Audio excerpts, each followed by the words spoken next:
ఇస్తానన్న అంకిత గారు 1.5 కోటి సంపాదించారు అనమాట మీరు ఆయన రూపాయి లేకుండా. నిజం చెప్పండి ఇప్పుడు. అవుతుంది 1 CR పైనే అవుతుంది. 1.5. సో మీరు బెగ్గింగ్ వెళ్ళినప్పుడు ఎంత సంపాదిస్తుండే మీరు రోజుకి? అడుగుతున్నా చెప్పండి. అంటే చేసేదాన్ని హౌస్ ఓపెనింగ్స్ కి చెప్తాను చూడండి, మీరు అడిగారు కాబట్టి లాజిక్ గా. నేను డైలీ ఒకప్పుడు వెళ్ళినప్పుడు నేను ఎర్లీ మార్నింగ్ లెగిసి 9-9:30కి నా లైఫ్ని స్టార్ట్ చేస్తే నేను నైట్ 6కి వచ్చిన తర్వాత మళ్ళీ నేను వైన్ షాపులు కూడా అడుక్కునేదాన్ని. అంటే 10 రూపాయలే కానీ 5 రూపాయలే కానీ ప్రతి రూపాయి పోగేసి ఒకరోజు 1000 వస్తుంది, ఒకరోజు 2000 వస్తుంది, ఒకరోజు 3000 వస్తుంది. దీనికి కౌంట్ అనేది ఉండదు. ఒకరోజు ఎక్కువ రావచ్చు, ఫ్లక్చువేట్ అవుతూ ఉంటది కదా. ఆ వచ్చిన రూపాయిని నేను చిట్టీల రూపంలో దాచుకుని చిట్టీలు వేస్తూ నేను తినక కష్టపడి ఏదైనా ఓపెనింగ్ ఉంటే వాళ్ళు ఇచ్చింది వాళ్ళు 10 రూపాయలు ఇవ్వని 10,000 ఇవ్వని, అది కూడా నేను ఒక్కదాన్నే వెళ్ళి తీసుకుని వాళ్ళకి బ్లెస్ చేసి వచ్చిన డబ్బులు అన్నీ. ఇంకోటి ఈ మధ్య కాలంలో కొంచెం వచ్చిన యూట్యూబ్ డబ్బులు ఇవి యాడ్ చేశాను అంతే. ఓకే. నేను చిట్టీలు వెయ్యగా దాచుకున్న డబ్బులు ప్రతిదీ దాయగా చేసుకున్నాను. ఓకే. ఇప్పుడు యూట్యూబ్ నుంచి ఎంత సంపాదిస్తున్నారు నెలకి? ఎన్ని లక్షలు వస్తున్నాయి? నిజం చెప్పండి. నేను ఇప్పటి వరకు మా ఛానల్లో కూడా రివీల్ చేయలేదు. ఓకే. మీ ఇష్టం, చెప్పాలనుకుంటే చెప్పండి, లేకుంటలేదు. లక్షలు అయితే వస్తున్నాయి కదా? వస్తున్నాయి, లక్షలు వస్తున్నాయి. అవునా? సో మిలియన్లు పోతున్నాయి అంట. కదా అంతగానం? అంటే 1.5 కి మధ్యలో ఉంది. లక్షలే కదా మరి. అదే ఇంకా లక్ష కంటే ఎక్కువ వస్తుందంట. 1.5 1,70,000 అంతే. కానీ అది మీరు కష్టపడుతున్నారు. సో మీ ఇంట్లో మీరు కష్టపడి మీరు చేసుకుంటారు కాబట్టి అది వేరే వాళ్ళ డబ్బే ఏం కాదు, మీ డబ్బే. సో చెప్పుకోవచ్చు ధైర్యంగా సంపాదించినంత. ఎవరు వచ్చి మిమ్మల్ని మీ దగ్గర గుంజుకొని వెళ్ళారు కదా, అంతే కదా? అంతేలేండి. 1.7 1.8 అట్లా వస్తుంది. ఓకే. సో రాజు గారికి నెల శాలరీ ఎంత వస్తుంది? ఈయనకి 3 వస్తుంది అండి. 3L. 2.5 వచ్చాయి పాత దాంట్లో, ఓకే. ఇప్పుడు 3 దాకా వస్తుంది కొత్త దాంట్లో. ఓకే. భర్తలో సగం భార్య. సో అంత సంపాదిస్తున్నారు ఇప్పుడు యూట్యూబ్ వల్ల, అంతేనా? సో కెమెరామ్యాన్ ఎవరు మీకు? మా అబ్బాయి. మీ అబ్బాయి. సో మీ అబ్బాయి అంటే ఎవరైనా అసలు? సాయి అండి. ఓకే. మాకు ఎప్పటి నుంచో క్లోజ్. సో మాతోనే ఉంటాడు తను. ఏడుస్తున్నాం అనుకుంటున్నా? లేదు, ఓకే. మాతోనే ఉంటాడు. ఒక అబ్బాయి. మేము ఎలా అంటే ఇంకా పెంచుకోవట్లేదు కాబట్టి తను ఉన్నంత వరకు, తనకి జాబ్ వచ్చే వరకు మాతోనే ఉంటానని ఉంటాడనమాట. ఫ్యామిలీ పర్సన్ అంతే. సో అంటే తను మీ దగ్గరకు వచ్చినంటే నెక్స్ట్ ఆయన ప్లానింగ్ ఏమైనా ఉందా? ఎవరికండి? మీ సాయికి? లేదేమి. ఓకే. ఓన్లీ ప్రేమగా వచ్చాడు, ప్రేమగా ఉంటున్నాడు. ఓకే. జాబ్ సెటిల్ అవ్వాలి కాబట్టి ఇక్కడ మాదాపూర్ ఇంటర్వ్యూస్ కి వాటికి అటెండ్ అవ్వడానికి ఇక్కడ దగ్గర వాళ్ళ ఓన్ హౌస్ కూడా ఉంది, అక్కడికి వెళ్తాడు, ఫ్యామిలీ దగ్గరికి వెళ్తాడు. సో అంటే మీకు పిల్లలు పుట్టారు కదా, సో నెక్స్ట్ ప్లానింగ్ ఏంది ఫ్యూచర్ లో? పెంచుకోవాలనుకుంటున్నాం. అంటే దత్తత తీసుకుంటారా లేకుంటే ఎట్లా? దత్తతే తీసుకుంటాం. ఓకే. ఎంతమంది పిల్లల్ని? ఇద్దరు చాలా? డజన్ వద్దా? ఇద్దరే. సో అంటే ఇద్దరు పాపలు ఒక పాప ఒక బాబు. సో అంటే ఇప్పుడు ఇక్కడ ఒకటి మాట్లాడుకోవాలి, చాలా మంది అమ్మాయిలను ఇస్తారు కానీ అబ్బాయిలను ఇవ్వరు కదా. అప్పటికి టెక్నాలజీ కొంచెం పెరిగితే బాగుండు, ఏదైనా నా వల్ల కానీ. మనము మంచిగా అంటే అందరు ఇస్తారని ఇవ్వరని అన్నాను. కొంచెం అంటే లేదు అదేదో టెక్నాలజీ వచ్చిందంట కదా. ఓకే. ఆ టెక్నాలజీ యూజ్ చేసుకుంటారా మీరు? సరోగసి అది ఇంకోటి సరోగసి. ఓకే. అది ఇప్పుడైతే అవ్వలేండి. ఓకే. పాపనైతే ఫస్ట్ తీసుకోవాలనుకున్నాము, దాని తర్వాత ఇంకా లైఫ్ లో సెటిల్ అయితే ఒక బాబు అనుకున్నాము. అట్ ద సేమ్ టైం మా అక్క వాళ్ళ పిల్లల్ని కూడా చూసుకోవాలి, చదివిస్తున్నాను. అక్క వాళ్ళ పిల్లకి కానీ ప్రతి ఇంట్లో వాళ్ళకి నేను సపోర్ట్ చేయాలి. అట్ ద సేమ్ టైం మా పర్సనల్ లైఫ్ కూడా లీడ్ చేసుకోవాలి. ఓకే. నాకు 6 పిల్లలు అనుకుంటా నేను, అంతే. ఎవరెవరు 6? అక్క వాళ్ళ పిల్లలు సాయి, మాకు వచ్చే ఆరాధ్య, అందరితో కలిపితే 6 అవుతారు. అంటే మరి మీ రాజుగారు? మా ఆయన నాలో సగం, నేను ఆయనలో సగం. ఓహో, అంతేనా? సో అంటే ఫ్యూచర్ లో పిల్లల్ని తీసుకొని పెంచుకుంటారు.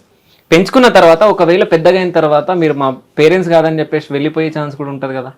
చాలా చూస్తున్నాం మనం టీవీలలో. ఒక ట్రాన్స్ నేనే కాదు, నాకన్నా ముందు చాలా చాలా పెద్దవాళ్ళు కూడా పిల్లల్ని పెంచుకుని పెళ్లి చేసిన వాళ్ళు చాలా మంది ఉన్నారు. ఇప్పుడు మీడియాలో అందరూ క్లిక్ కారు, కొంతమంది క్లిక్ అవుతారు కదా.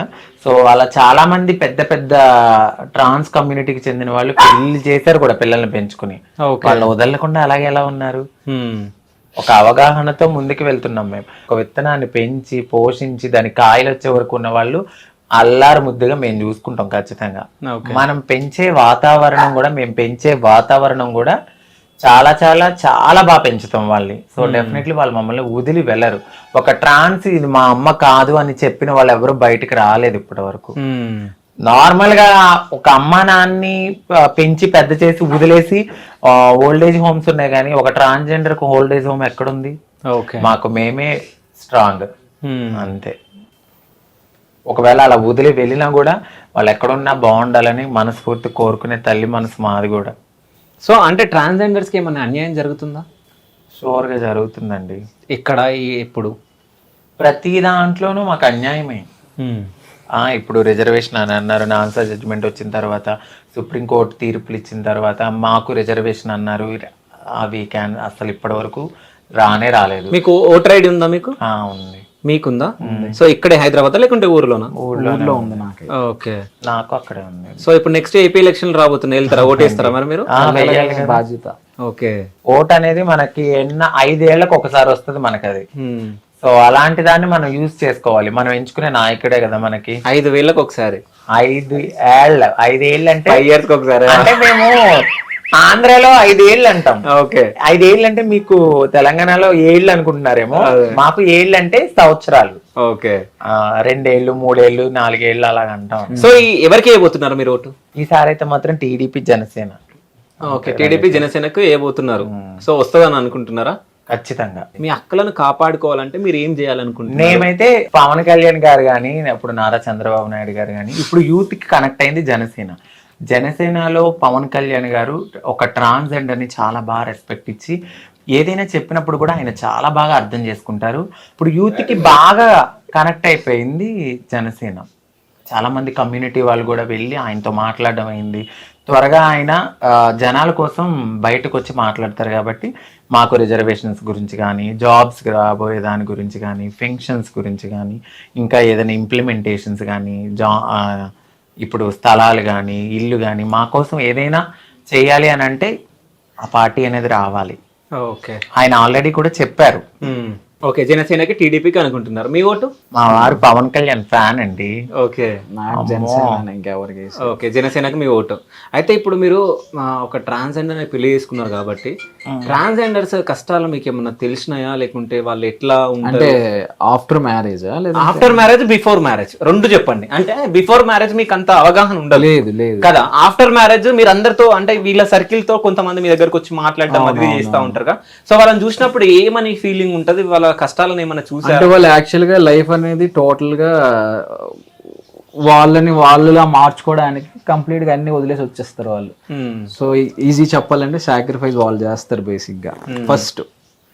సో ఇంటోళ్ళు కూడా సపోర్ట్ చేయరు అట. ఇప్పుడు ఏ ఇంటోళ్ళు సపోర్ట్ చేయరు, ఇట్లా మారిపోతానంటే నువ్వు పుట్టింది ఎలాగా, మళ్ళీ నువ్వు ఇదంతా సమాజంలో మన పరువు పోతుంది అని చెప్పేసి అంటారు కాబట్టి సో వాళ్ళు సాక్రిఫైస్ చేస్తారు వారి జీవితాన్ని అక్కడ ఇంట్లోనే.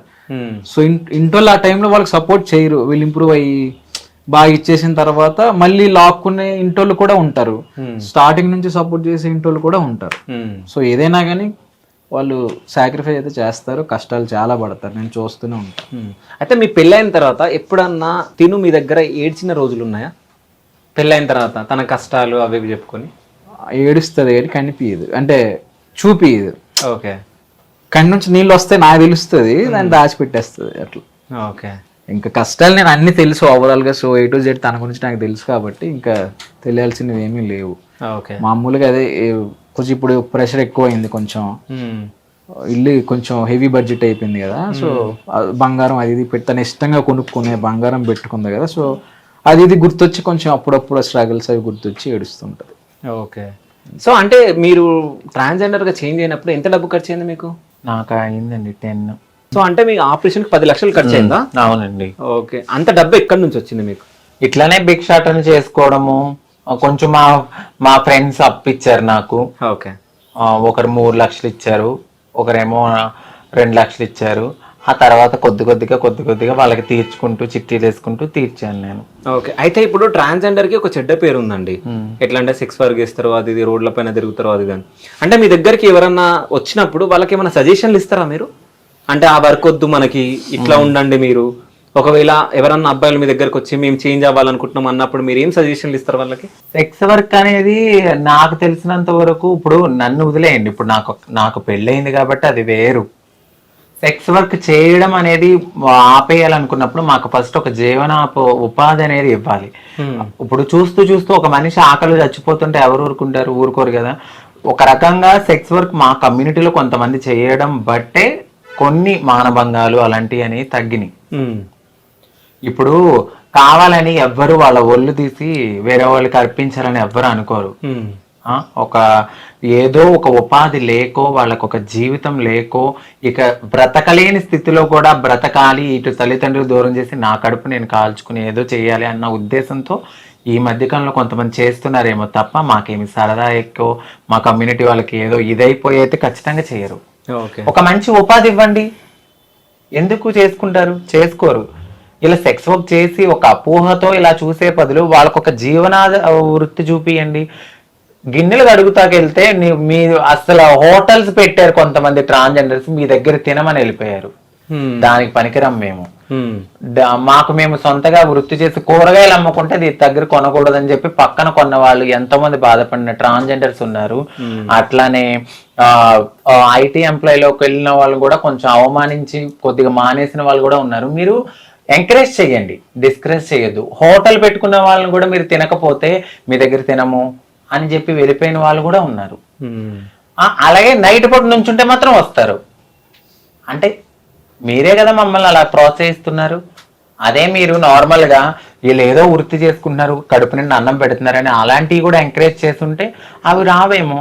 అయితే ఇంకోటి నేను ఒకటి చెప్తాను, ఒకవేళ మా వాళ్ళు ఆ వృత్తి చేసిన మాకన్నా ముందు నోరు తెరిస్తే పలానా అబ్బాయి బయటకు వచ్చారనుకుంటే ఎన్ని కాపురాలు కూలిపోతాయి. అవి కూడా కడుపులో పెట్టుకుని వచ్చిన వాళ్ళకు ఏదైతే వచ్చారో ఆ పని చూసుకుని వదిలేస్తారు, అంతే తప్ప వాళ్ళ జోలికి వెళ్ళరు, ఏమీ చెయ్యరు. కానీ ఇది ఒకటి అడగాలి, నేను ఇట్లాగే విన్నా న్యూస్ లో. అంటే మీరు ఒకవేళ నిల్చున్నప్పుడు అంటే ట్రాన్స్జెండర్స్ నిజంగా లాయర్స్, డాక్టర్స్, పెద్ద పెద్ద వాళ్ళు వస్తారంట, అంటే పొలిటికల్ లీడర్స్ అట్లా, నిజమేనా అదంతా? అవును, వస్తారండి. ఓకే.